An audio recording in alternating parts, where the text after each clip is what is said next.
अस्सलाम वालेकुम नाज़रीन, मैं हूं अब्दुल यास। 7H न्यूज़ में आपका इस्तकबाल है। कांग्रेस पार्टी के कंटेस्टेड एमएलए फ़िरोज़ खान और एमए वसीम ने मिलकर सीताराम बाग का दौरा करते हुए आवाम से बातचीत की।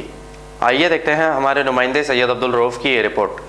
अस्सलाम वालेकुम नाज़रीन, मैं सैयद अब्दुल रऊफ़। जैसे कि आप देख रहे हैं फ़िलवक्त हम सीताराम बाग मुल्लापल्ली में मौजूद हैं। यहाँ पे आप ये आवाम का झूम देख सकते हैं मेरे पीछे के साइड वाला, और यहाँ पे जो है ना लेफ्ट साइड और राइट साइड के तरफ जो है ना आवाम को देख सकते हैं।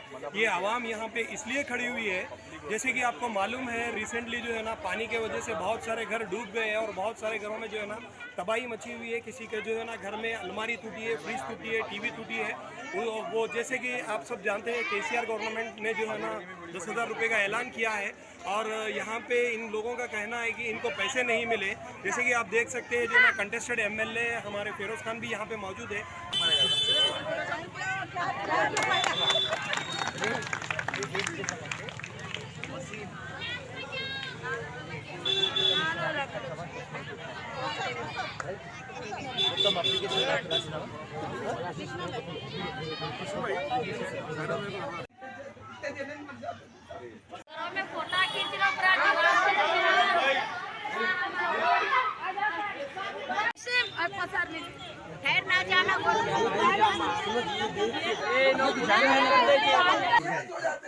पूरा यहाँ से पूरा तोड़ता है, पूरा पानी आता वो घर में भी देखो, पूरा ये घर में भी पूरा गिर गया।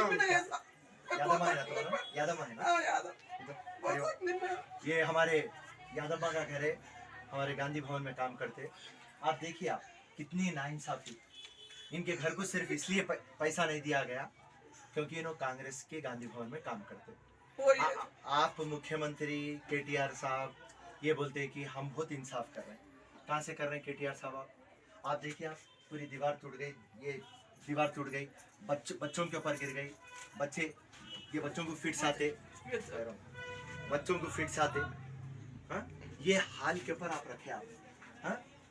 आप टीआरएस और एमआईएम के बट्टेबाजों के हाथ में पैसे दे दिए, और ऐसा गरीब कहाँ देंगे? मुख्यमंत्री साहब, आपको हाथ जोड़ता हूँ मैं। आप स्टेट के मुख्यमंत्री हैं, आप कस्टोडियन ऑफ तेलंगाना है, आपका काम है हिफाजत करना सबकी। अरे चुनाव आए, जब चुनाव में देख लेंगे ना केसीआर साहब, जब आवाम जिसको भी चाहे उसको वोट डालती। आप ये ग्रेटर हैदराबाद चुनाव को दिमाग में रख के ये क्या ड्रामा कर रहे हैं केसीआर साहब? 550। हम पहले दिन से एक ही बात बोल रहे हैं, चीफ मिनिस्टर साहब कोई बड़ा काम नहीं कर रहे। जब भी ये अल्लाह के तरफ से, भगवान के तरफ से परेशानी आती तो प्राइम मिनिस्टर रिलीफ फंड, प्रधानमंत्री रिलीफ फंड गरीब कमज़ोर को देने का एक उसूल है। आज क्या हो रहा? आज जब हम जीएचएमसी कमिश्नर से बात करें, उन्होंने आज के दिन तक 550 करोड़ में 400 करोड़ पे हम खर्चा कर दिए। हम पलट के एक ही बात बोले, आप घर घर तक क्यों नहीं आए? आप इन लोगों के अकाउंट में कहीं को नहीं डाले पैसे? आप टीआरएस के, एमआईएम के बट्टेबाजों के हाथ में पैसे कहीं को दिए? उन लोगों का चुनाव देख के कौन उनका है, कौन उनका रिश्तेदार है, कौन उनका करीबी है, उन लोगों को देख के आप पैसे दे रहे हैं। जीएचएमसी के जो ऑफिसर हैं, उन लोग कमज़ोर गरीबा, उनको समझ में नहीं आ रहा। कमिश्नर के पास गए तो बोलते आपको ऑफिसरों को आप कॉल करो। ऑफिसरों को हम कॉल करते, ऑफिसर फ़ोन नहीं उठाते। उठा के बोलते अगर से हम मल्लापल्ली में हैं, हम जैसा आते ऑफिसर बोलते पैसे हो गए। आज आप देखिए हैदराबाद में हर जगह नाइंसाफ़ी हुई, जो हकदार है उसको हक नहीं मिला।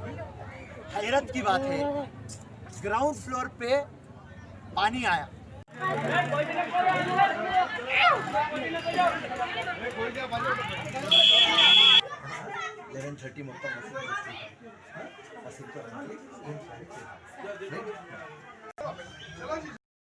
मैं Mohammad Abdul Waseem, greater Hyderabad Congress committee general secretary.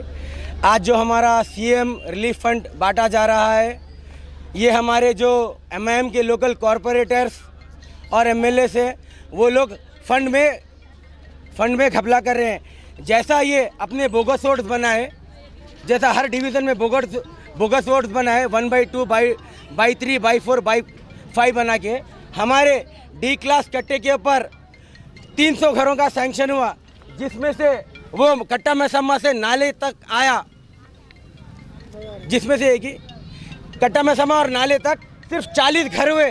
वो 40 घर का वो 80 घर बांट दिया बोल रहा, 300 घर का सैंक्शन हुआ।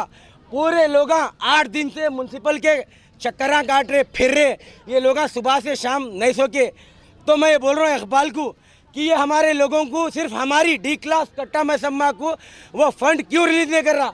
जाके मल्लापल्ली में एक एक घर में ग्राउंड फ्लोर फर्स्ट फ्लोर पे वो 10-10, 20-20, 50-50 हज़ार दे रहा, जबकि पूरा सीएम रिलीफ फंड 350 करोड़ आया। ये गैसों हफ्ते बंद हो चुका था। मेरी पूरी ये हमारी मल्लापल्ली डी क्लास कट्टा मैसम्मा की आवाम जाके म्यूनसिपल ऑफिस पे सुबह 5 बजे 2 बजे बैठने के बाद वो जो डाई कमिश्नर है वो ये बोला कि आपकी बस्ती को आएगा, जैसा ही खुला आपकी बस्ती को भेजूंगा। खुल के 3 दिन हो गया, लेकिन आज तक वो वहीं पे सिर्फ बॉर्डर पे हमारे आ रहे जा रहे। बस हमारे डी क्लास और कट्टा मैसम्मा की जो भी लाइन है आज तक किसी को एक को नहीं मिला। किसी को मिला? ये इकबाल क्या कर रहा, एक एक के घरों पे जा रहा, उसके ऑफिस में बैठ के हर किसी के पास वीडियो है, 10-10 जनों का फोटो खींच रहा, बाहर से आधार कार्ड मंगा रहा, नए नंबरों से OTP डाल रहा, दे रहा। तो मैं ये कमिश्नर से ये पूछना चाह रहा हूँ, इकबाल आखिर कौन होता? कॉर्पोरेटर्स की बीवी है, अगर कॉर्पोरेटर का होता निभाना है तो बीवी को रोड पे ले गया, बीवी देखती तो आखिर कौन है इकबाल? जा रहा अपने चमचों को 10-10, 20-20 जनों को दे रहा एक एक घर में। तो मैं ये बोल रहा हूँ कि जो भी हुआ, आज हम ये अवाम जवाब के ये बोल रहे, अगर कल तक हमारे पास फंड नहीं आया तो हम उस बल्दिया की ईंट से ईंट बजा देंगे, सुबह से शाम तक वहाँ पे बैठ जाएंगे।